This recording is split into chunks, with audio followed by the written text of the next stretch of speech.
Blast off. There we are. Blast off. Rocking and rolling live with Justin Price from Aspire Charleston. Justin, we've known each other a long time. Thank you we're finally getting to do this in real.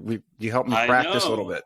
Yeah. Thanks for having me. I'm really happy to be on. So looking forward especially, as we always record, obviously well in advance of publish that we're doing this Thanksgiving morning. So extra thank you for it's hard, not always easy to make time on a holiday.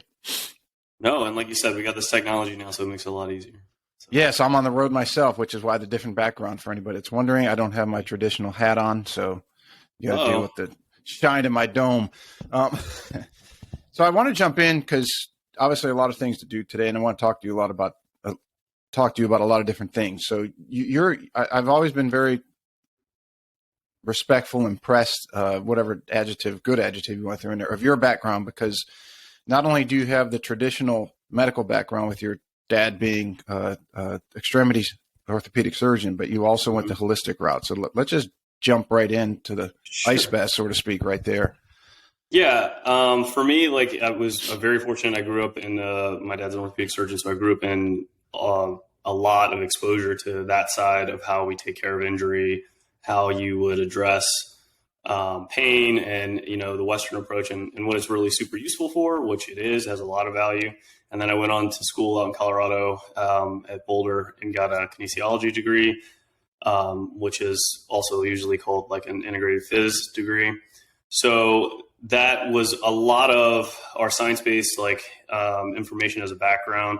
And then when I started getting into practice working with people from a coaching standpoint, what I found pretty quickly in a year or two was that the things that we were seeing that we could prove in research and then apply were a lot different. And the population was in a place where they needed a lot more of a comprehensive assessment and approach, which led me towards learning a lot of other skills that came from a lot of different places, a lot of which from the CHEK Institute.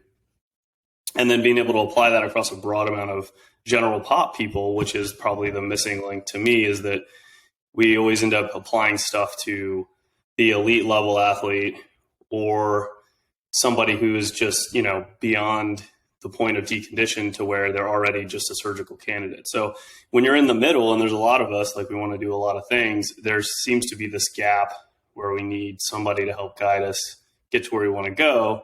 And the medical side gets you out of acute problems.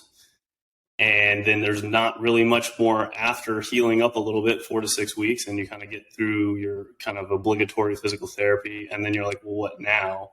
And I've spent most of my 18 years of practice working with folks in the what now section, so that they don't have to maybe go back to that, but they have some guidance on getting where they want to go, because it's kind of, there's just so much. And now there's maybe more of a problem because there's more out there than information than people can handle. So before there was no information, now there's too much information. So. Yeah, you can get on YouTube and you can get lost. You can go down a deep rabbit hole trying to figure out what to do. If you don't get your physical therapy, chiropractic degree, naturopath degree, all just by watching YouTube now. I mean, I don't think you have to go to school or anything. So yeah, it's a little overwhelming. So what were some of the holistic practices that you mentioned at CHEK Institute, and we'll get into that as well. Sure. But what were some of the other holistic or non-traditional, what we might call it, disciplines that you looked into? Yeah, so when you look at it, it's not that non-traditional now.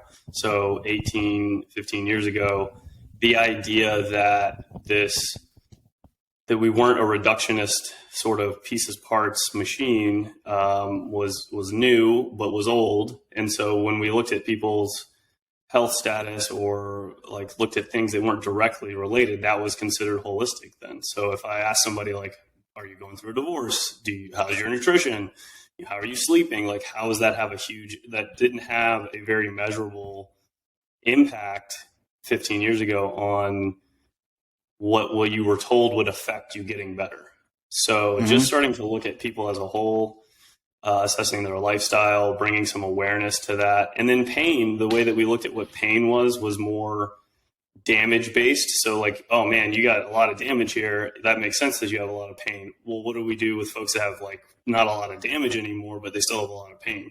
And we used to kind of basically just toss them off and say, you're a head case and, that's not real. But come to show now, we find that that's not actually the case, that like it's an experiential combination of what your brain interprets the signals to be, how you perceive them, and it's real pain for you. So I think that's part of it, is the neuroscience is catching up, and the integrative side of how all of the stressors summate together, I think, is the biggest one.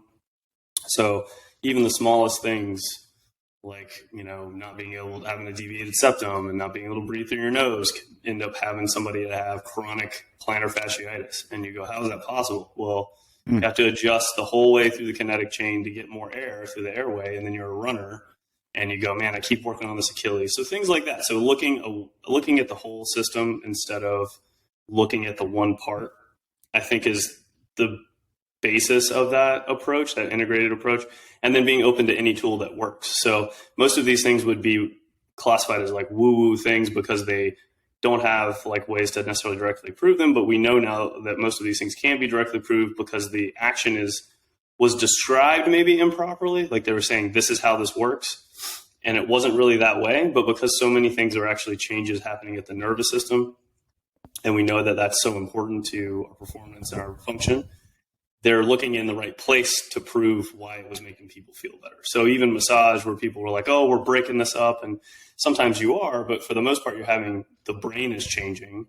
You're talking to the nerves in the tissues within this, like spindle and Golgi and in the fascia. And it's talking to not only your spinal cord, but back up to your brain and then back down. So there's reprogramming happening. And I think the value of that reprogramming, which I know you're heavily, into, is what was overlooked. It was just looking at people as meat and pieces parts instead of looking at them as this neurohormonal, like cybernetic thing that if you don't address the neurohormonal component, they're probably going to get stuck. Or if that's where they're stuck, man, you're going to beat your head into the wall if you keep trying to fix the pieces part. And that's the other problem, is really going on in the nervous system. So would that be, let's say somebody has in golf, let's say somebody has either a shoulder, lead side shoulder problem, or elbow or wrist, or they have a lower trail side back issue, and right, everything could be quote unquote fixed, but is it like somebody who loses a limb where they still have tingling and the sensation that limb is there? Is that's something very similar? Similar in that sense, like you can still have pain that's centrally generated pain from the brain. So it's not necessarily being even received from sensory input at the extremity. So all that really means is like my elbow hurts because my brain tells me my elbow hurts, instead of my elbow is damaged. And that's exactly right, Pete. So the neuromatrix like theories around pain are super popular now. And, the idea now is that we're trying to help folks understand their pain so that they don't feed it.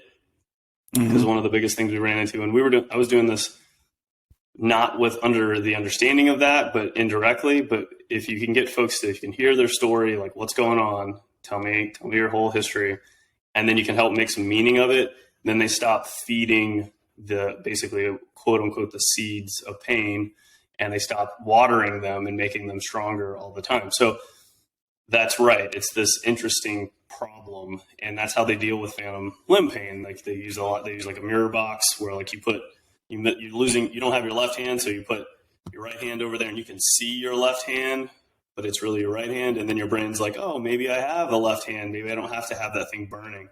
And you go, well, how could that possibly work? Well, it works because your brain is interpreting your perception of pain, and it can be generated from the top down instead of the bottom up. So it is interesting because having pain because they've always had pain, and that's what becomes a problem, is that you've taught them to swing different. Their swing looks great. They go to the ortho, they say you're fine. They even go to massage therapy, acupuncturist, everything seems to be all right, but they just can't get rid of it. And so the way they think about it has a big part to do with it. And that's not they're making it up thing. It's real. It's really happening, but it does require training yourself to experience it different, that's very hard. It's reprogramming your brain in order to not have it be the same level of pain. I have had, because I haven't played in a golf tournament per se in almost 10 years. I mean, I got Player of the Year that one year, and any time that, like, I had my guys I grew up with, they come down every year the first week of November, and we'll go to play. But anytime it seems like I have something that I know is coming, a golf event, like if I have to play at a charity event or something, like my back will, the couple days before will start to, it just starts to get a little, I guess for so many years of playing, and it was where it going through a tournament or a month of, traveling and tournaments and knowing that back was going to get tighter and tighter as it was going through the rigors of the sport. And, for two decades, I did that. And now even though I haven't played and yes, it just reverts back to that, as we talked about that patterning before. And I think a big part of that is looking at us as what maybe a misunderstanding of what our brain's really good at. And as human beings, like we think that there's this sort of stimulus response, which there is, especially when it's novel, but most of the things are not novel. We're more of a predictive organism. And so you're predicting based on your observations that it's going to hurt again, and you're getting prepared. And so what people don't understand is that your body wants so badly to be at homeostasis, like level, like normal, that it will prepare based on its experiences for what could be a threat or could be a perturbation, something that changes your homeostasis. Like it could just be that it's going to get cold. Cold plunges are super popular. I'm a fan. I love getting in there. But part of what's probably happening is you get better at, okay, I'm telling myself I'm going to hop in there now. And that could be the day before, that could be half hour before, but your brain is predictive of, okay, that's going to happen. So it actually starts to do the thing before the thing happens. So that's like regular meal timing. All of a sudden, like you're salivating and you're making more hydrochloric acid because you eat at the same times. So we can use that to our advantage, and then we can like retrain our nervous system to be predictive. But when you've had a lot of traumatic experiences of a lot of pain, it's the fastest thing to reroute that. So you'd have to progressively touch it, go play, have it not hurt, and work your way up. But think about how many thousands of times you'd have to do that before the default programming is, I'll be fine. It's going to be great. So you'd be excited and curious about how am I going to play over this whole weekend? I'm looking forward to it. Versus your nervous system's going, I don't know, man. Every time you do this, we end up laying on the couch for a month and things are bad. So, I mean, it's very sneaky and it's very real though. So what, you had mentioned ice baths. My brother now he wants to get into it, and I've done quite a bit of it, and got to get back into it again now that the weather's cooler around here. We don't have to burn through 100 pounds of ice a session. But that has been nice. I keep telling him, I said the worst part of the ice bath is the 30 seconds before and that you get in, and then the first 30 seconds you're in it. So there's like a minute of just sheer hell, and then you get to the promised land. And it's like when you're in it, I tell them it's more skin irritation because it's so cold and you're not used to it than it is your actual body is. Like, ribs, right? So like around your ribs, like that's wherever it's like there's not really that much. There's pretty thin, and then so you can you feel this like pretty strong tightening for me anyway right around my rib cage, and it's like just like hurts almost like sunburn kind of hurt, but it's cold and kind of hot hurt. I got into doing mine more regularly 3 or 4 times a week back in the end of the summer. So it's been about 12 weeks, and it progressed from temperatures in the neighborhood of 55 getting a response to now it was cold enough that I hadn't put any ice in it. It was like 33 degrees. Ooh. And so, these same that's pretty cold, like obviously, but like it's fairly clear that it is an adaptable stressor for lots of reasons, but like there was no way that I could have probably hopped in there the first time and handled that for 3 to 5 minutes without it being a cortisol stressor. And so the interesting thing is I have done it. I don't know if you've experienced this where like you do it too much, and there's a big difference in the adrenaline epinephrine kind of component that is going to happen every time, and we want to happen because that's what gives you all this baseline dopamine like raise. It makes you feel better. That's the neurological part that I care about for me personally. A lot of people want all the other benefits of the really secondary good one is really the cardiovascular component. And then the third, maybe tertiary one to me would be the inflammation component if you have pain. But the neuro part, If you blast past that, just like any of our other training, if you just like go past it, now it goes from being that good kind of feeling in the gym where you worked out hard and you feel better, so your dopamine goes up, or you worked out too hard and you're like mouth's dry, you feel like crap for a while, and it's probably because then you've kicked off secondarily, or you've gone from just a little bit of adrenaline to a lot of cortisol. So you look at that cold exposure and you go, man, that's just the simplest way to expose someone to progressive overload to their nervous system. That's very measurable and like controllable and passive. Because when we do it in the gym, as you know, like we've had a lot of conversations, it takes a lot of awareness to understand what's too much, what's too hard. But with the cold, you could like start really at a moderate temperature, go easy, and work yourself up. But the person can't mess that up too much if you progress from slow, like a higher temperature to a lower temperature over many weeks, and you just watch for shivering and, you know, deal with that. It's probably, in my opinion, one of the easiest ways to have people understand what a stress should feel like, that you can adapt to, that you can translate that feeling over to anything, whether it's cardiovascular work, whether it's strength training work, even potentially like other, you know, breath work and mobility work. But that's a nice way to do it because it's very encapsulated and managed, because people they're so all over the place. They don't have a good sense of what is a gauge of too much or not enough. So. Yeah, I tell people, if you're going to do it, you'd be very surprised at how cold 60 degrees feels in water. That's right. Fully That's what submerged. I'm saying. So I try to tell most people who are considering it, I tell them start there. If you can handle it, then by all means, you know, crank it down 5 degrees the next time. But once you get, if you're beginning, I'm sure there's going to be some people listening, oh, it's a piece of cake. But sure, some people listening will say, you know, 50 degrees is not cold. Yeah, but for the first time, when someone has really done none of it, haven't done cold showers, hadn't done anything, you don't want to shock your system. I think I was watching Rogan this morning on when he did the Morosco Forge, and I think and you know, obviously that one can make ice even if it's 110 degrees outside. And I've had Dr. Seeger on to talk about that. But he's in there. He said the first time he did like a minute and a half, second time he did 2 minutes, and then he went in for 20. And you know, but Rogan's a rare case. I mean, if you look at that guy, he's in unbelievable shape. He does a lot of things.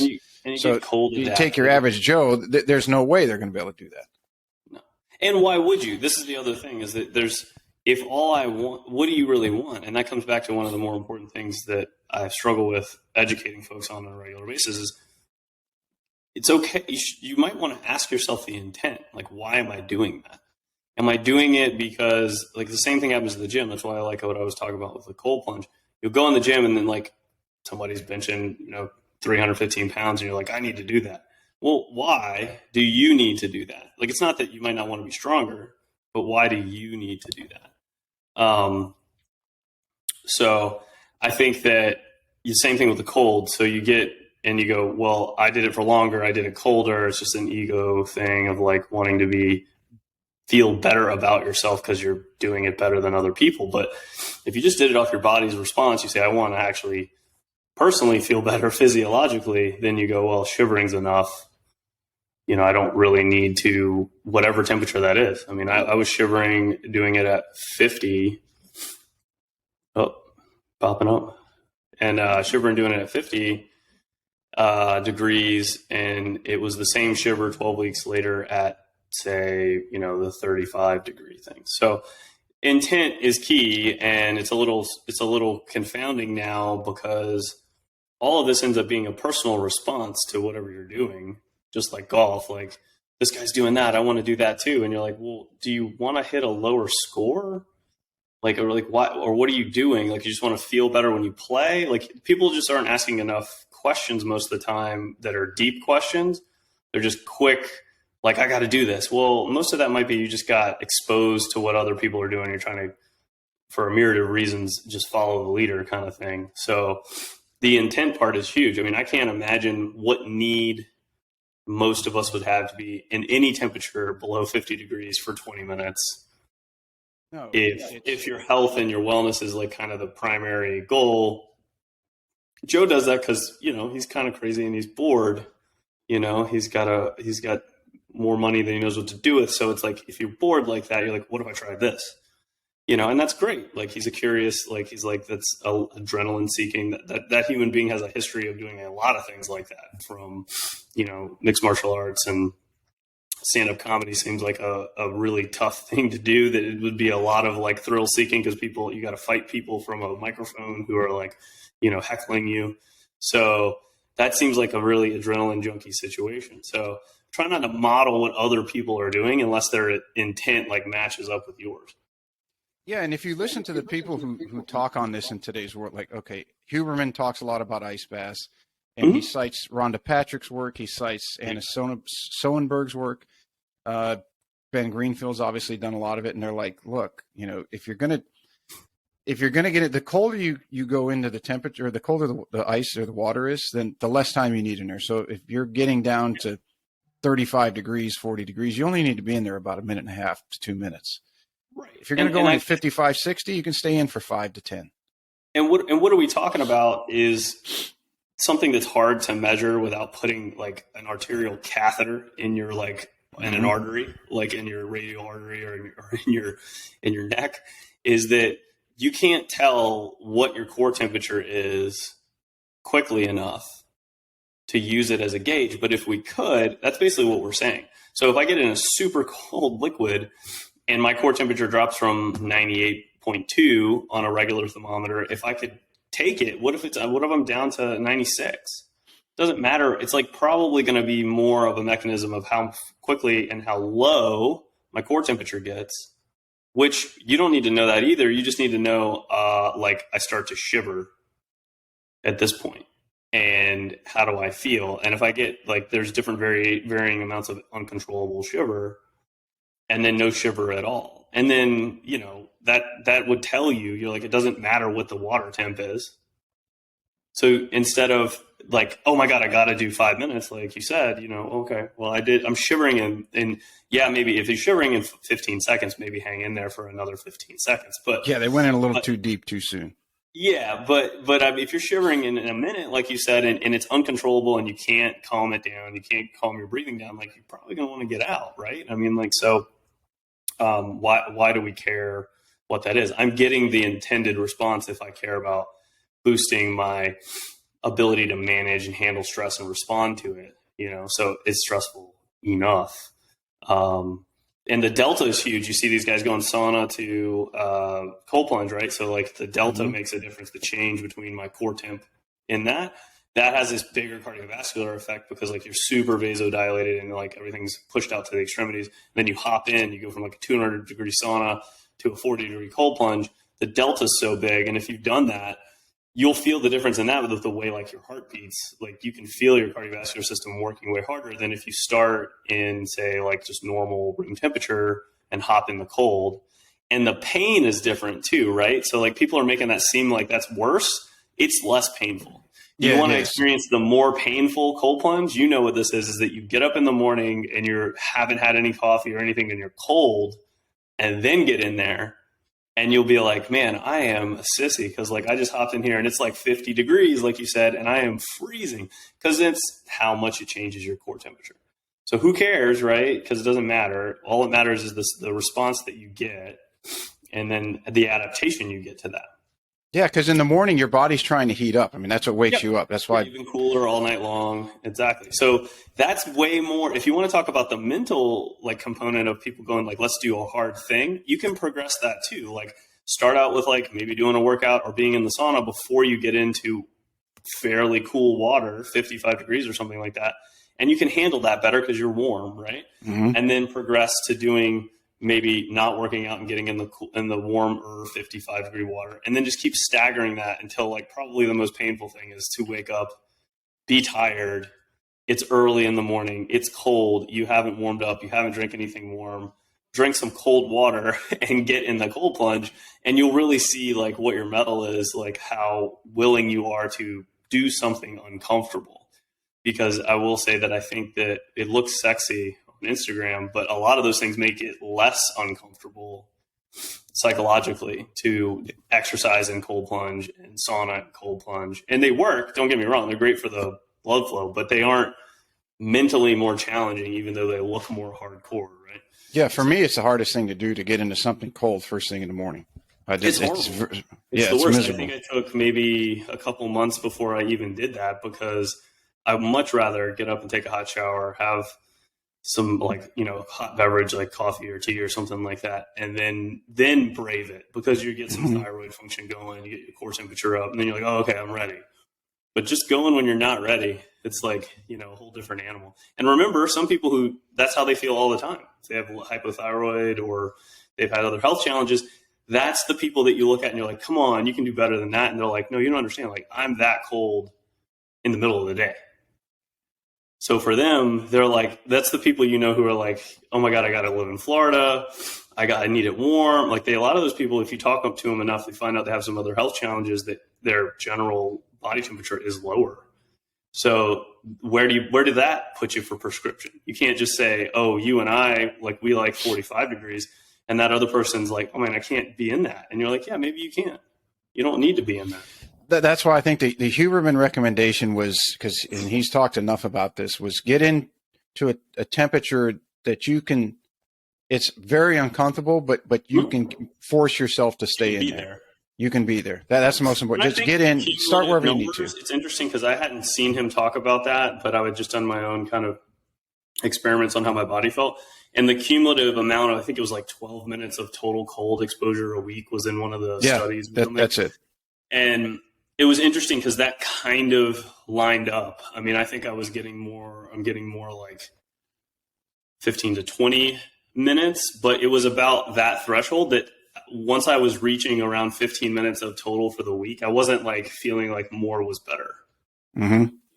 And the sauna thing was interesting too, because like I do agree with that from observationally, is that instead of it being like every day just crushing the sauna, if you crush the sauna once a week, a little more infrequently, the recovery feeling of getting, I mean, they're suggesting, the amount of growth hormone increase is high, but the effect seems more pronounced on sleep and sense of well-being if it's not like just like making it into a stressful everyday sauna thing. And I mean like sauna to sauna. I don't mean like I just got in for 15 minutes to sweat a little for detox or something like that. I mean like you're in there for an hour. It also becomes painful at some level. It's very funny because that's one of the few studies that it seems like is fairly, similar to what you would observe in your own personal life. And, it's always nice to see the conclusions be validated, but you came to that observation without that information. Yeah, I was doing the sauna. I would do it for 10 to 12 minutes after the workout. Yeah. And then right around, I was doing 220 to 240, and I realized my throat was getting sore. I thought I was getting sick. And I'm like, no, you're baking your throat, you moron. So I bumped that down. And then I'm like, well, let me do the other way where I go, hard, I'll do 20. I'll cycle this 3 times, 20 minutes in the sauna on Sundays without a workout, and then 5-minute cold shower, and do that 3 times. And that sauna, I usually run about 220 to 240, depending on who's in there. And that seems to be more efficient. It's blood flow, right? And so like it's pushing lymph and blood, and like you're getting vasoconstriction and dilation. This is passive recovery. It's nothing like new. It's, nice because it's very easy on your nervous system because you're not having to do anything. If you're in shape enough and you do enough volume in certain activities and sports, like that would be what people like cyclists. That's just like an easy ride. That's like, oh, I'll just do it. There's no days off. It's just like a rest day might be zone 2 for like, 60 to 90 minutes. And it's the same thing. Like it's just a ton of blood flow, and blood flow is what facilitates recovery. It's very nice to not have to do anything to get that. Mm-hmm. You also get the additions of the cold and heat shock protein things, like some other hormone stuff happening, but never negate that like movement. And even if it's movement of just your vasculature is basically what we need. And so I think that when you look at all the ways to get movement, like for me, that's always a tenet, is that it's like, well, really what we're missing out on, is particularly as a society, is enough movement. And so people feel better when things move. And so they feel better, even if it's just their arteries, the muscles in their arteries contracting and relaxing and getting movement.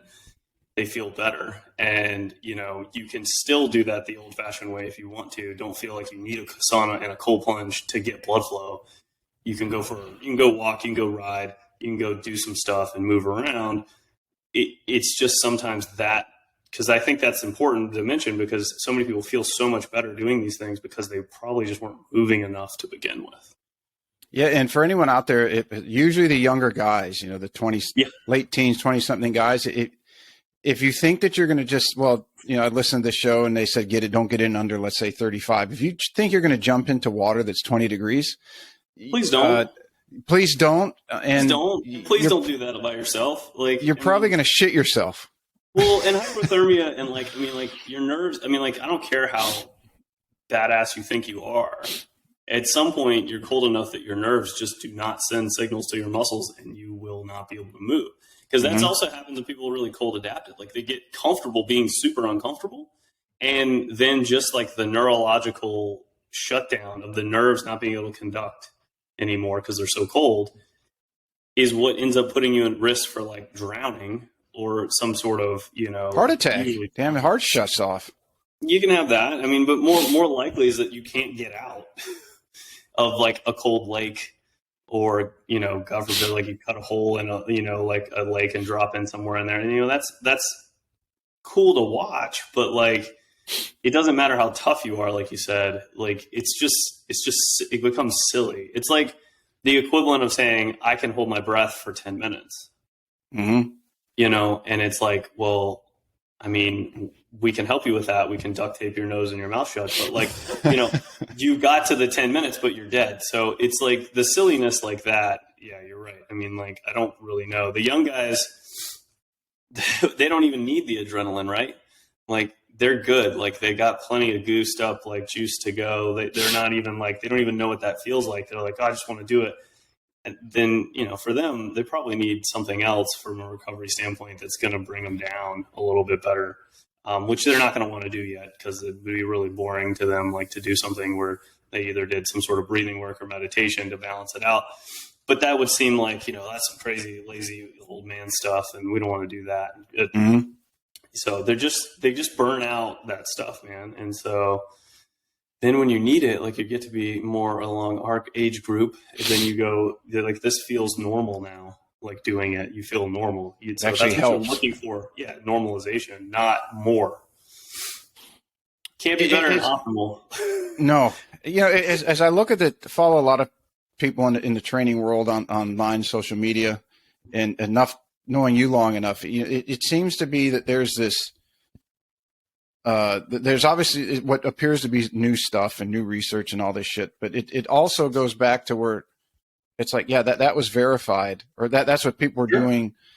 It's 50, it's old, 75 years ago. It's it's almost like there's new, but there's nothing new. It seems to be cyclical, or it runs through. It's just mostly, It's just mostly runs in a circle of what's hot right now for a while, and basically, as we know, that's just to keep engagement. Fundamentally, what we see is the cycles in fitness, especially fitness, are pretty much retooled fads that we've seen for, certainly the past 50 years, but even longer than that. But let's just even say the past 50 years.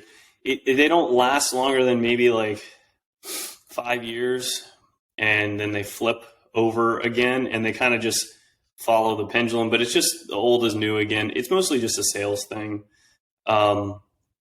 Some new things happen because of technology, and that's about it in the sense of skinning a cat.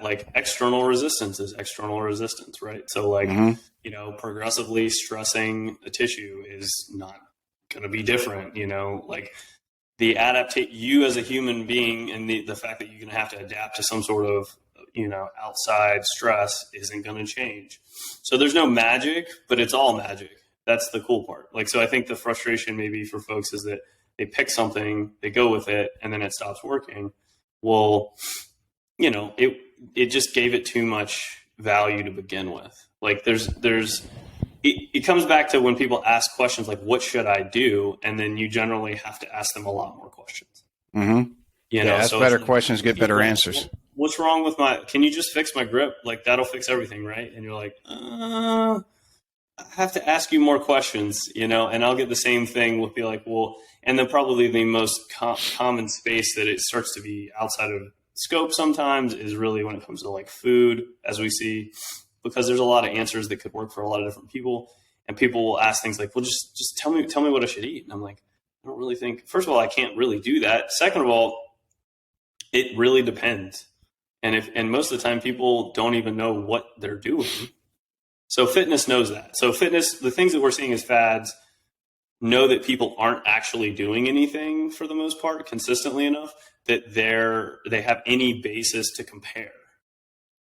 So, you know, you will look at this stuff and you go like, man, that's hilarious. That looks like that's Mike Mensa, like high intensity training. Like, again, you're like, oh, okay, there we go. So it's not that that's wrong and it has a place, but you're not like, wow, this is brand new. But you've trained consistently for a long period in your life, so you have something to base it off of.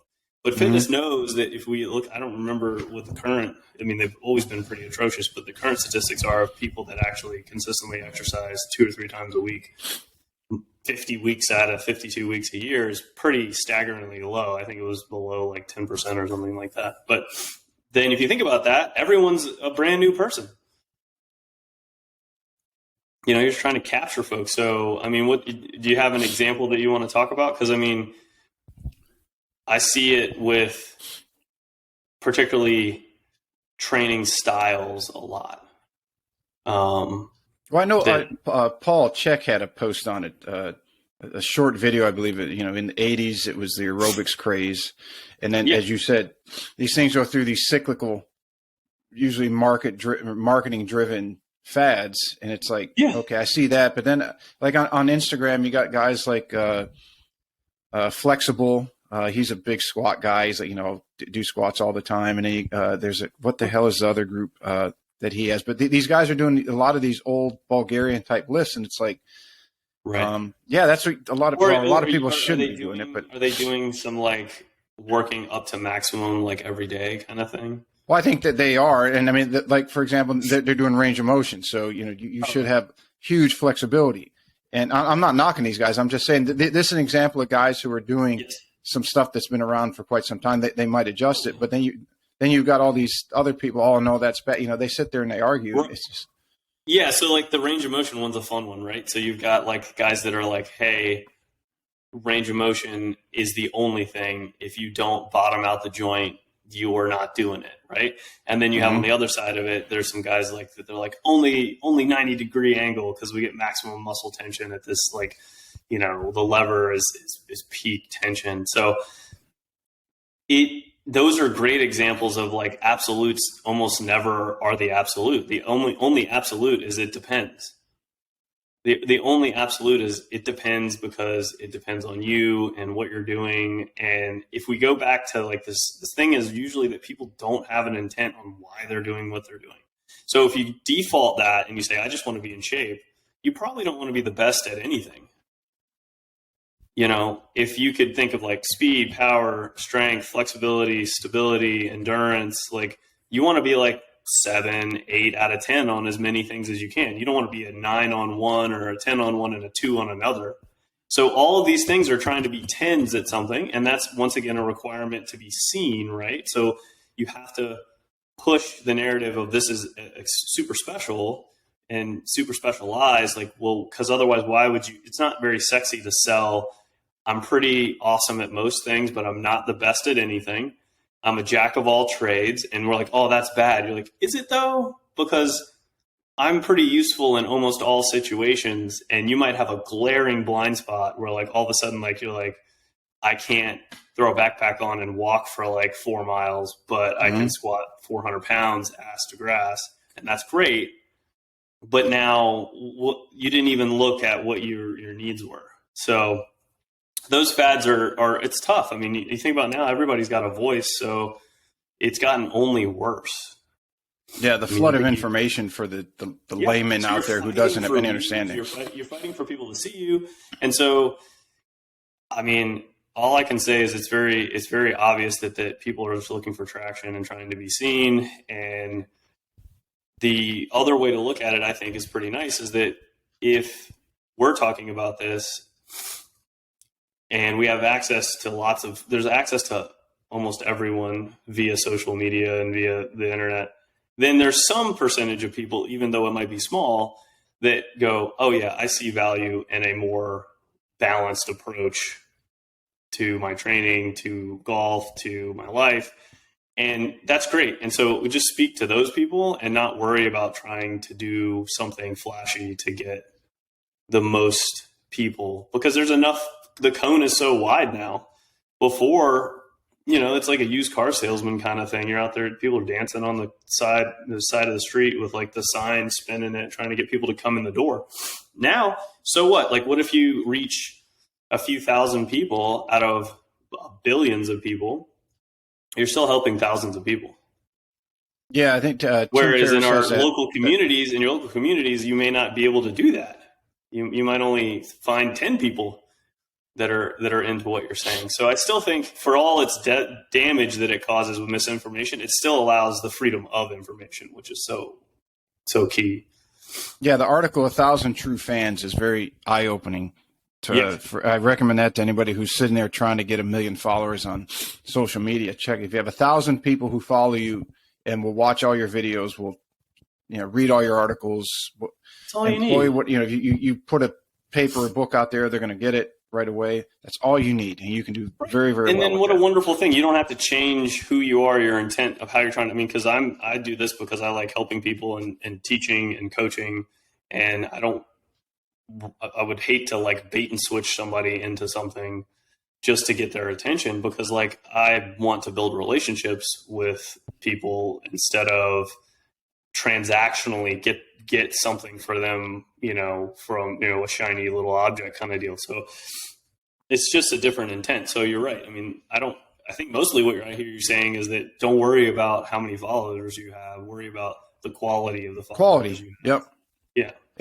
Tanya Tari, the trick shot artist, and she's got hundreds of thousands, not 1 million followers. And she said she would not be as relevant if she just put trick shots out there to put trick shots out there, that it had to have something that somebody would actually want to watch and share. And I thought that was very interesting for somebody who's built their platform and she's like a golf celebrity in a lot of ways. And that's how she's done it. She said, I'd rather put one out every 10 days than one out every day that's just mediocre, which is pretty cool. Right.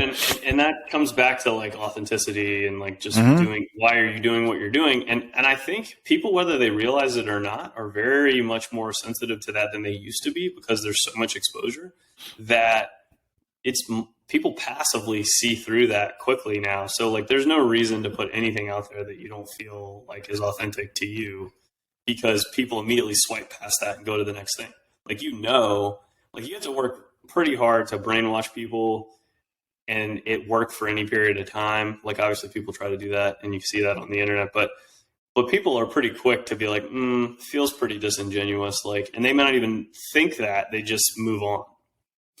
So her doing it when she feels like she can do it right, and it feels right to her to do it, then people are like, oh, that's legit. And it has more value. And like she probably was also saying, I don't want to put words in her mouth, but it takes less energy out of you if you're just doing it because that's what you would be doing anyway. Yeah, I think you go more internal, you go deeper. Like she explained it that, when she does a video, as far as a trick shot, it has to be difficult that people will stop and watch it, but it has to be accessible enough that someone could think that they could do that. So it makes it intriguing. So it captures them from both directions. And it sounds like to me it would be the kind of thing if we were out on the course and you were like, hey, watch this. Yes. And then there just happens to be that's filmed. That's a very different thing than like, here's a crazy trick shot. It's more about the curiosity part that would normally happen when we were like out doing stuff with people that do the same activities. And they're like, oh, watch this. Like, can you do this? Yeah. And that's usually how those things start. Yeah, that's how those things start. And I think what we're missing is like, we're not doing that stuff together as much anyway. When it comes to physical activities, I mean, at least people play golf together, but like, especially with fitness and stuff, like, and over the pandemic, people were more isolated. So they're trying to have folks, you're going to be really attracted to something that feels natural. Like, cause if you worked out and you're in the gym lifting and doing stuff with buddies and you're like, oh, can you do this? Like, that's pretty normal, like everybody does that. And it's like, oh man, I can't do that. Or let me try that. That feels cool. Like, you want to see that. But if it's just like, I'm going to stand on 5 Bosu balls and do something where I'm juggling kettlebells because it looks crazy, it looks like a circus act, and it is. But like, what people really, at least for me, what I miss is like, I miss that. I miss like when you're like a group of guys in there, people like working out, and you're like, hey, check this out. And then you're like, oh man, let me see if I can do that. And it's just exploration. So, and it feels very much more in the vein of being curious than it is of like showmanship. You have been in the industry a long time, and as we said in the beginning, and I'll have links to all your stuff in the summary. Sure.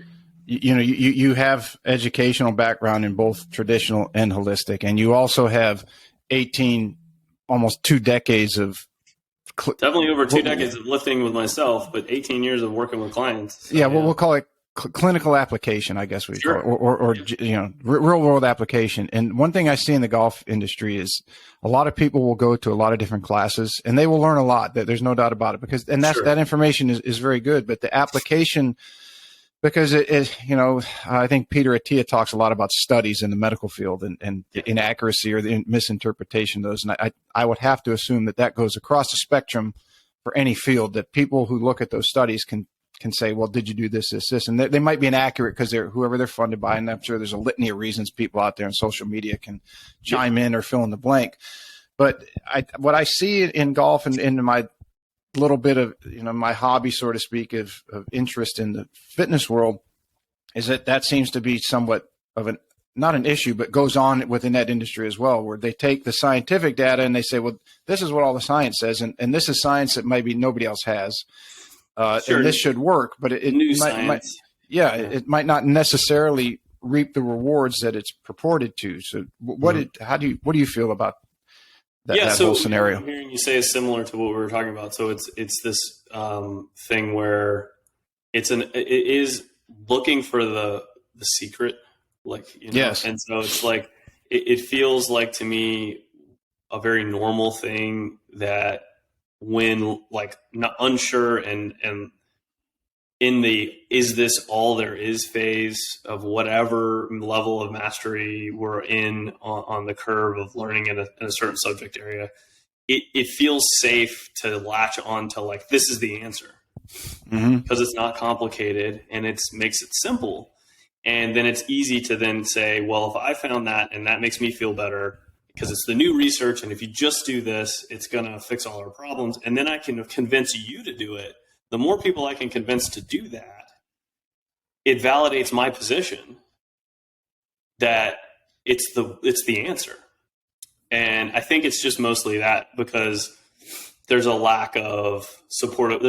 In fitness, there's much more of a lack of like supportive community of people who've been doing it for a long time to get together and even roundtable, that kind of stuff. There's more of that in other coaching that kind of helps eliminate that. I think when you talk about people who are doing Division I college athletes and stuff, those strength coaches can get around together and have been doing it for 20, 30 years and sit around a round table and be like, no, like that's not. But the camaraderie of that helps kind of filter that stuff out.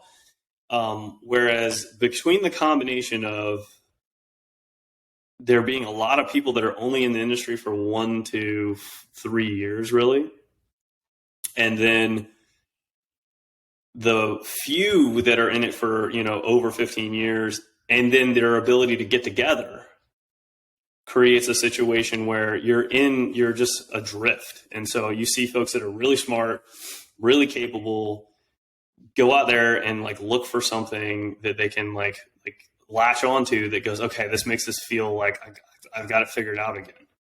Because in the beginning, all of a sudden after a couple of years, people are like, I got this all figured out. Like they're on the top of that like Dunning-Kruger effect of like Mount Stupid. And so I think in fitness, it's super easy to watch that, because and you would say, in other industries and stuff, and people in self-made industries like real estate and personal training and massage therapy and things where they're like, I'm going to be an entrepreneur. And then like all of a sudden, like they're like, it's so simple. I figured it all out. And then like, now it's hard. And it still might be simple, but it's just hard. And I think the fact that it's hard and simple sometimes is very, very frustrating for people because there's no way around it. It's a mountain you have to climb. And so if I could like take the shortcut or the hack, and that's kind of what I think you're talking about, is like, if I just do these stretches, or I just do these exercises, or I just follow this guy and he's from France and this guy, it's okay. It avoids the just slow and steady climb that's necessary in almost any endeavor. And so I think that climb would be more clear and feel okay for folks if we had a better network in any given group of these fitness professionals where there's somebody at flagged points along the way. Like, oh, I've been in this for 5 years. I've been in this for 10 years. I've been 15, 20, 30. And you go, oh, I can see the next flagpole. If there's nothing between year 5 and year 25, and it's just like fog and mist and all uphill, well, that's why people are like searching for some sort of answer that's quick. Like, there's got to be a cable car that takes me to the top of this. There's got to be some other way. Where's my Sherpa? Like, somebody help me here, And so there's nothing wrong with that. But I do think that's where that ends up happening. And sadly, in application, like I think you were asking, what ends up happening is the client or patient ends up getting applied to them and maybe not seen as well. So that's my concern, is that then somebody comes in, and what if that thing that I'm using right now isn't the best tool for them, but I'm really gung-ho about it right now. If I'm too attached to that, it's hard for me to be curious about, that doesn't seem like that's going to work for Pete. I see where this works for these other people, but that doesn't seem to, it just doesn't seem to fly right, And so maybe I'll try something else. You get stuck where you're like, then I can't try something else. Mm-hmm. So I think go get as many tools as you can, but this is not a novel concept, but get as many tools as you can, but try not to get too attached to any of them being the one solution, so that when you apply them, you really stop and see a person for who they are and what their bodies bring in, where they're at, so that you don't try to apply a tool that just, square peg, round hole thing that just not going to fit. And so you're like, then you'd use the thing that I grew up with, which is the orthopedic mantra, which is, if it doesn't fit, force it, and it'll be okay. So you just need a bigger hammer. Like, that's the problem. So, have you experienced some of that, where you see like people have this square peg round hole, and they go, well, they make it the client's fault. They go, you didn't do it long enough, or you didn't do it hard enough. It's a you problem, not I saw that application problem. And that's what gets to me, is I'm like, there's some of that. Don't get me wrong. People are lazy, but you don't fall into that category. So if I know you, having worked with you so long, that if I give you a tool and you're like, man, this is what's happening, and you really put your heart and soul into trying it for an appropriate period of time, if I just turn around and just come down harder on you and say, dude, you're the problem. This works, but you're the problem. That's different than helping someone versus filtering people out, which is a difference between coaching and training an individual and sport team development, which is fine. Like, you just don't pick people who can't hinge at their hips to play football, right? That's a filter. Mm-hmm. So then that becomes my frustration, is you apply a filter to your client base when you're saying, give me whomever, I'll help you. And then they are meant to feel shameful because they can't do it. Yeah, I see that. Same thing. I forget the quote specifically where it talks about, you'll feel very frustrated if you're like a fish trying to climb a tree, right? Like, it's just that you're in the wrong environment, When a lot of the technology that's used in golf instruction was coming out 15 years ago or so, I wasn't against it. I was just not as gung-ho as everybody else was. And they're saying it's revolutionizing golf instruction. I said, well, it'll help quite a bit. But most of the people who were gravitating towards that were scientific-minded coaches to begin with. Sure. And what I said, yeah, it's going to tell you some finite measurements, but it's, if you don't have the understanding of what the cause of that issue is, then you're going to measure one thing, and then you're going to try to fix it with a tool that doesn't fix it. And how much problem are you going to cause that person going forward? Well, and the hard thing is, like, if you're science minded, I am too. But the thing to remember is, like, for the most part, your clients do not care. Like, no, they're coming to you for you're the expert. They're coming to you for results. There's a very important thing that was told to me, and this applies to anywhere where you're like, I'm so excited, I want to share this with other people, and I love it. So for me, it's in movement-based everything. So anything that was related to moving, I'm really excited about. And so then the thing to remember is they don't love it as much as I do. So that doesn't mean that they can't enjoy the thing that I'm sharing. They do. They want it. They're like, yeah, that's cool. Like help me.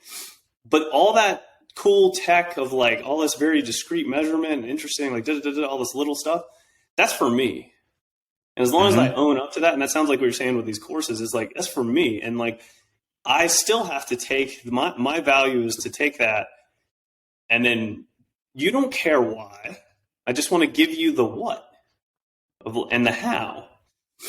You know, if you ask for the why, oh my God, be careful, because we're going to spend 2 hours talking about it. But you got to ask, like, there's not my responsibility to do that to you just because I love it. And so, you know, the sciencey guys a lot of times have a harder time connecting with the client and the person because they're thinking about it like, you must be like me.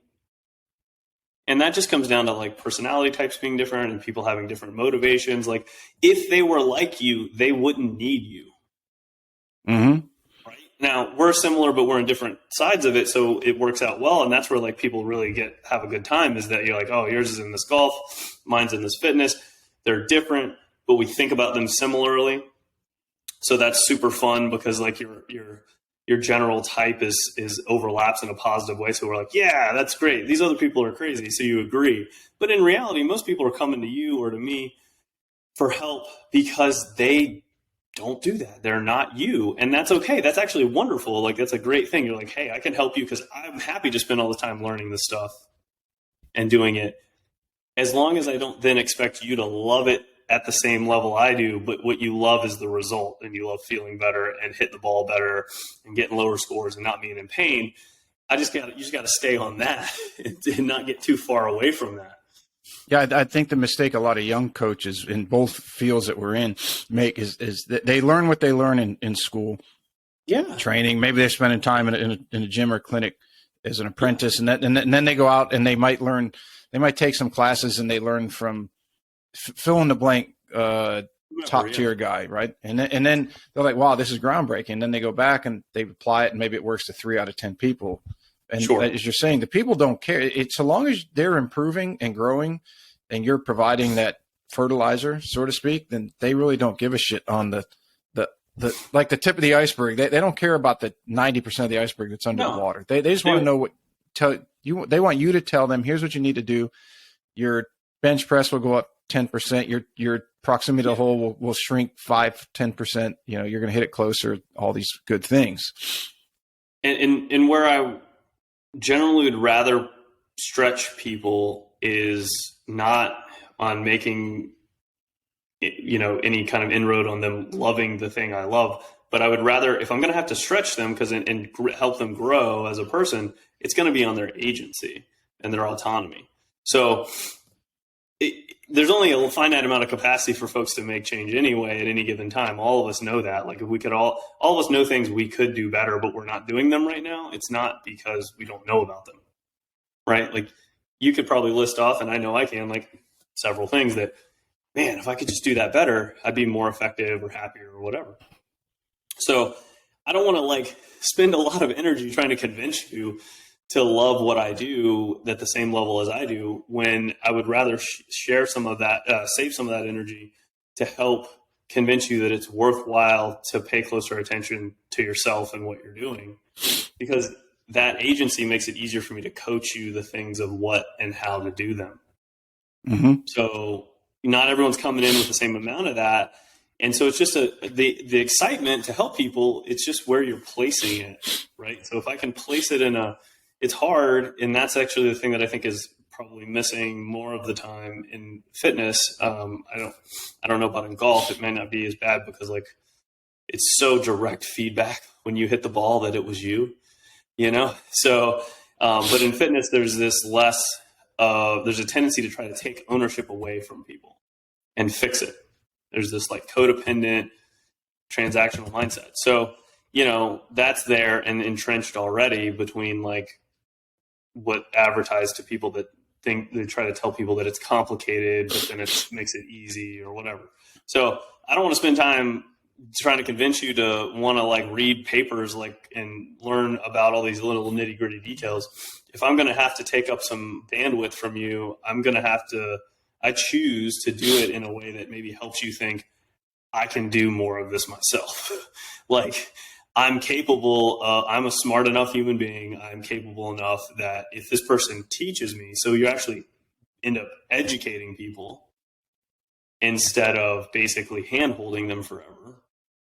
And I think you end up more on the side of hand-holding people if you approach it from a standpoint of, I got all these answers. If you're just like me, it'll be fine. Well, that creates more of a guru situation where monkey see, monkey do. And it takes it away from the client focus to the coach focus. And that's what you see. Sometimes the young guys don't have much to offer yet on that, but they maybe were great players or great fitness people. Fitness is obvious, right? Someone's in like great shape, right? Got sick physique. Then, dude comes in, he's 45. This guy's 27, maybe not being honest about some other pharmacological support that's happening, or maybe not at all, but he was just like, dude, I have superior genetics. I played D1 lacrosse or something like that. And you're thinking like, oh, it wasn't even like, the NBA basketball, but like, that's still, you might be getting, that guy might be thinking, oh, I'm not that great of an athlete. I only played, even D2, somewhere. And they go, this guy can clearly do all the things I'm going to ask him to do. And there's just like no way. And so you start trying to mimic and say, well, if I just make them do what I do, they'll look like me. And so, I think that's the problem that has changed for me as a solution, is that you just always trying to keep it focused on the person at hand. And I will say that regular medical does a good job of is that. So where outside of having supervision, outside of having more structure, these independent contracting people have a tendency to not have anyone to check and help them for when they're not really staying within their boundaries and they're not managing relationships. So they end up having dual relationships too easily that they're not very aware of. And in medical, like if you come in, you may feel sadly the opposite. You're like, I'm just a number, right? Mm-hmm. But the value in that is that the physician is applying tools to you. Like you don't hear about the doctor's day at home. You don't know what his life is like.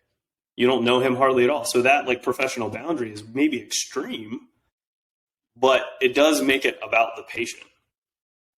So when it comes to clients, what I think happens is that this is sometimes just simply poor boundary management. And these trainers or coaches will go, and I'm certainly have done this, when I was younger, you go like, hey, well, if it's just, what about how that is affecting me? And that's because you end up having more personal relationships with these people. So the amount of maturity and the amount of like growth that it takes, and that's like the thing that I'm very grateful for when you think about, that's why I call it practice. Like you're getting better at being a better person, and that's how you'll be better at helping people. And there's just no fast way around that,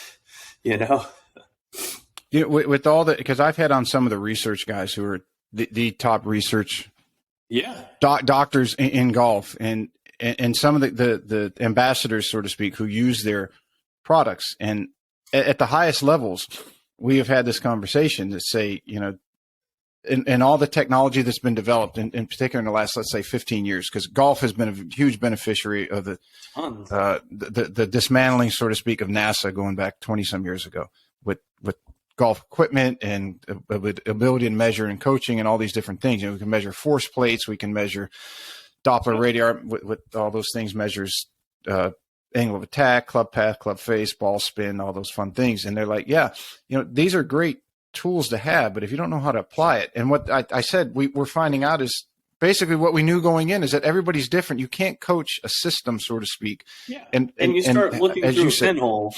Yeah, you said hammer everything into a certain. Yeah, just make if it doesn't fit, just make it fit. You can't do that. I think that's where it's some of this. It's quantifying a lot of things that might have been argumentative before. So it's saying no. If you you're going to hit it closer from 60 feet on a putting green than you are from 50 yards with a chip shot. I don't care how good your wedge game is. Over the course of season, you're going to putt better than you are a longer swing. So and how do you know that? Yes. So things like that are changing, but I still think that it takes, as we discussed, if you combine the new and the old, it's like, okay, you have to have a career and know how to, like the recipe. This is the way I would explain it to people. Everybody's grandmother had the best apple pie recipe. And most of our grandmothers probably made it, as I remember watching mine, she wouldn't use measuring cups or spoons. She would just grab a handful and throw it in, and she'd roll her dough, and then no, that doesn't feel right. And she'd pinch more, and it would come out perfect every time. So knowing how to do that, you can't just take technology or like a recipe and say, okay, this is going to make a perfect pie, or this is going to make a perfect golf swing. This is going to make a perfect physique, or they're not going to get hurt in their sport because I did this with them. It's like you only learn that through experience. Yeah. And you only learn that with awareness. So that's what I was talking about, the agency and self reliance and autonomy. If you can't help move that needle a little bit for folks, they'll always be frustrated because they'll do the recipe and it won't come out right. Mm-hmm. And they're wondering, well, why didn't this work? And I worked with people very closely for a long time on a weekly basis too. And the interesting thing is that the only way that you can not have that awareness and get that relatively the same outcome is like, I have to like be there with you to help you make every decision you make. And that's okay-ish for a short period of time in crisis. But like reality is like, you're really limited on getting good results in any endeavor when it comes to the body, because if I'm the person that's asking all the questions and being the barometer of like decision making and awareness, you need me then. Like you need me in a way that's not the same. If I give you the recipe, you can't cook. It's pretty frustrating for folks to realize when then you take away the support of that. We were kind of forced to see that when we weren't seeing people for a little bit, and they're like, oh my God, like they take for granted how much they haven't cultivated that. So, grandma's making her pie, like she knows, cause she knows, and she also puts care, concern, or like quote unquote, like love in it. And you can taste that because it changes little small things. Yep. Of how it's happened. It changes, like, oh, she smells that it's probably ready, takes it out a little earlier. Like, it's not just a woo-woo thing if I put love in it. It's like your perception, awareness, and the ability to be sensitive helps you make better decisions. Yeah, like, if I'm coaching a kid playing golf, let's say they're at high school or they're college level, and I see something in their swing because I've been doing this for 30 years that I think eventually is going to cause them some physical damage if they have the desire to turn pro, and now they go from playing 12 tournaments for the school a year, and then they do their summer schedule, but now they're going to go to play every week on a developmental tour. They're getting their tour card, all the time, which is the volume killer. So and I've had this debates, respectfully debates with some coaches say, well, that's just the wear and tear of the profession. I'm like, yeah, well, the wear and tear of a joint that could have, if they would have tweaked something a little bit this way, that could have helped save that. Or if I sent them to somebody like you and they can change something in they're tight one side and weak in another, then that does change something. That doesn't come, you're not going to learn that in a class. Yeah. And if you can get folks to feel that, like by experience, because it ends up being, this is the deal. So fundamentally, what I found is that then the way to move that needle for them to care is to have an experience. So that's my job it's my job to assess, figure out what's going on. It is also my job to then expose you to the experience of what it could be like if it were different, so that you have some real tangible sensation of that, so that you have something to go on. So that coach may not have had that experience, and so he's like, what are you talking about? Everybody hurts when they play. At some point you wear down. And I'm like, well, maybe you don't have an experience of not hurting when you play. Mm-hmm. So like for him, that's like a normal component of the activity. Whereas that's my job, and your job too, is that you take somebody and you go ahead and say, they have some sense that that's not how it should be because they're coming to you. And then you take them through an experience it feels different. And then they go, oh, okay, like now I care and now I'll pay attention. And so that's how you move the needle. So this is where this all falls flat, is that we talk a bunch and say a bunch, and that's great and it's very useful, except for it will just stop right there if there's no experience.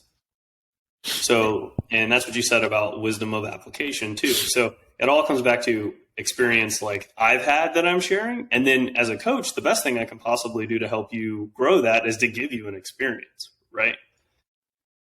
Instead of just talking to you about why you should believe me or why you should do it. But if I give you an experience that is yours, now we're starting to layer that on top of everything else. And you start to care in a way that you couldn't have, because you never would have known.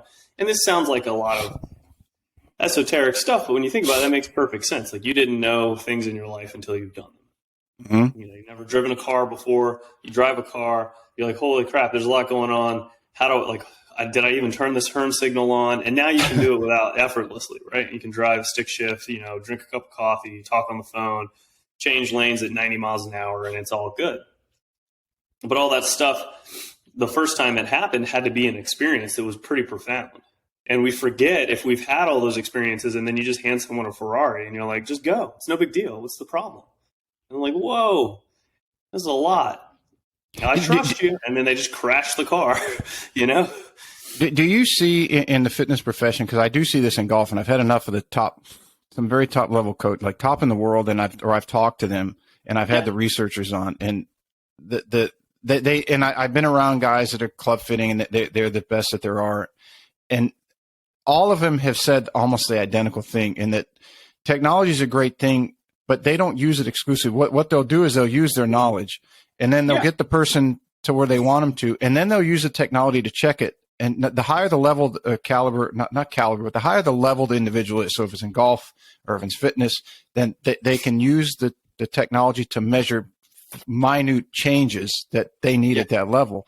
And that's where they're utilizing it, where I think some of the younger people today are jumping right into the tech, and they're not developing the skill of coaching.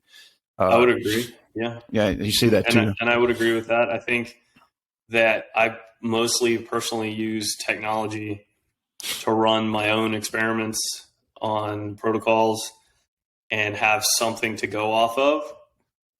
But that's just to help me because it's a novel experience.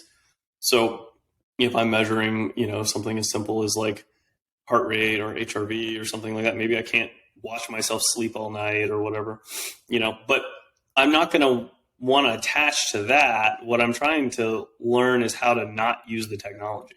Mm-hmm.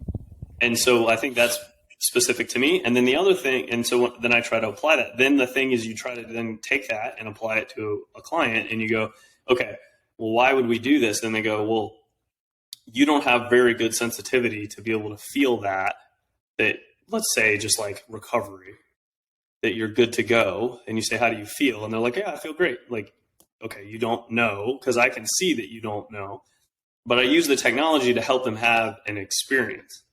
Mm-hmm. And then as soon as you can, and they've cultivated enough experience, you take the technology away. Because the cool thing becomes, we're talking about this predictive mechanism of the brain and your ability to do that. If you program it properly and you have good awareness throughout these experiments and exposures, then you don't need toys and tools. You have the most complex thing sitting there in between your two ears, and it can do it without you thinking about it. If you program your brain subconsciously, it will take care of you and optimize your choices without you having to go like, oh my God, like, how many calories is it? Like, what's my heart rate? Like, you've done that. But if you learn it the first time and through experience and pay attention, you don't have to keep reassessing it. And so that's how you see people that have come to like a level of like, you see some athletes and they go like, they can't even explain to you how they do what they do. Right? They're horrible at trying to coach it to someone else because they've learned that exactly what I'm talking about all through experience. Mm-hmm. And they're just like, I just did it until it was right, until it felt right. Well, we're trying to speed that up because that's our tool as like coaches. We're trying to help facilitate that, not take so long. And we might use technology to do that, to bring more awareness quickly. but I don't want to be reliant on it in any way. You know, I just want to get there as soon as I can. And I use it for the limits of my awareness. Like if I don't know, then like I might use that to give me some sort of feedback, because I can't, like, I don't know what my heart rate is in that activity. And like, I'm curious, and like, how am I going to like, you know, like the delta of jumping out of 200-degree sauna into the cold plunge. Like I was like, man, I can really feel my heart, but I'm curious about like what the rate is, like, you know, and then now, you know, and you can apply it. Like you use it just to learn. And then once you've done the learning through experience, you can take away all these tools. And then we forget the most important part is to go enjoy and go like play with it, go do it. You know, you don't want to spend all your time caught up. Then you'll look at the Whoop band and it says, today's a bad day to play golf. And you're like, but it's Thanksgiving and I want to go play. And it's nice out, and screw what this Whoop says. And then you like, you know, the Whoop says like, you're going to have a trash day. And you like, what, why would, you know, 10 years ago, you'd be like, what, why would I think I'm going to have a trash day? And, you know, so that's the kind of stuff where it becomes this horrible flip side of technology. When it comes to measurement anyway, maybe not to some other things like, you know, blood flow restriction or something like EMS or something like that. But when I hear you talking about like golf, where it's like, we can measure everything in the swing. Mm-hmm. And, you know, that's cool because you can't see those things stop them as they're happening at speed. Right. And so you could learn something, but as soon as you can pull it out and feel something versus thinking something, you don't think your way through a good round of golf in that sense. Like you might be thinking from like shot to shot, but you're going to just like feel it when you do it. Yeah, it's almost reactionary because your brain knows, it sees that whatever challenge is in front of you or process that you need to go through, and it's done it, so it knows what to do very efficiently. Not having to stop and think. Fitness, with another thing that we see that's that way, is that if people want to learn the full Olympic lifts, it's the same problem. Because there's no like half doing it. So if like you're going to snatch, you can break everything down, you can do it slow, you can learn all the positions, but at which point like it's a maximal load of which you're going to go from the floor to overhead in one motion. There's never going to be a like ability to think in the middle of that. What am I doing? Mm-hmm. You just have to do it. And so, you know, if you're too reliant on feedback from, you know, all kinds of doodads and measurements, you won't be maybe honing in potentially on what it feels like, because it shifts your intent. You know, I mean, you see that in golf, like, what, I mean, you know, how do you hit a fade? You just like think fade. And you're like, oh, yeah, you've done it. That's the purpose of your practice. Like, well, I'm going to close the club. I'm going to do this. Like, no, you just like, it's going to go that way. You know? And so like, if the same thing in something like an Olympic lift like that, if you're like, the bar is heavier, I can tell all this, I'm going to have to pull it back towards me earlier and harder. You don't think those things. You just like, you know, it's what it feels like, what you got to do more of. And it's just got to happen. See, that's where I think training in the gym or practicing at the range, that's what that's for. Okay, yeah. So you learn how to snatch it off the ground, the bar, yeah. Or you learn how to grip a club. And then you use those practice areas for that, so that, and then let's say you learn another portion of your backswing or your follow through, et cetera. You do it because you're curious. Yeah, you can like, do that in your house. Yeah, and there's no consequence for your game day. I call them shadow swings. And then once you get the movement down, then you go to the range and then you start to blend them together. You know, filling the mortar of the bricks is kind of the way I've explained it to a lot of people. Yeah. And I hear just what I'm hearing you say is there's a lot of value in going out and cultivating a good like a felt sense of your game, and like feeling what's going on at a subtle level instead of looking externally. So like I heard you say before, like more of an internal focus. And I think that there is a heavy, maybe what we're talking about is that there's a heavy value placed on external validation and focus when it comes to measurement. And, you know, the disconnect is that my favorite disconnect is when the machine says it should be a good shot and it's not. Mm-hmm. Or like and in my industry, it might be like, they use measurements to see how fast the bar is moving or something. And you're like, oh, it's moving so fast, but you're like, but the lift was horrible. And like, so you start to see that kind of thing because it's an external focus. If it doesn't matter and the external is so simple, like, there is some of that in the competition side of things in fitness. Like if people are doing a powerlifting meet and the bar really just has to move from here to there, it doesn't matter. It happened, right? So, but that's not applicable across things that are like golf, where there is a repeatability, there's a subtlety to it. The environment's different all the time. There's too many variables that you could, and it doesn't translate. And so most of that's because you're doing a complex thing and you're trying to measure one thing that's happening. Mm-hmm. And I mean, at some point in time, the technology will probably get better and better to where you can measure more things simultaneously. And that will probably be a better general picture and more useful, but it won't eliminate your need to be internally aware in order to play better. Yeah, it goes back to what are you focusing on? Are you focusing on, in your golf? Are you focus on the shot you want to hit, or you focus on where you're going to put your hands halfway in your backswing? Right. Big difference. Golf, it's playing golf versus playing swing. Yeah, that makes sense. Yeah. We're running out of time. You and I have had many conversations like this, and we got to do it again. I appreciate you coming on. Thanks for having me on, man. Yeah, don't eat too much today. It won't be too bad. We have the fortunate of having also beef on Thanksgiving, so we'll have turkey and beef.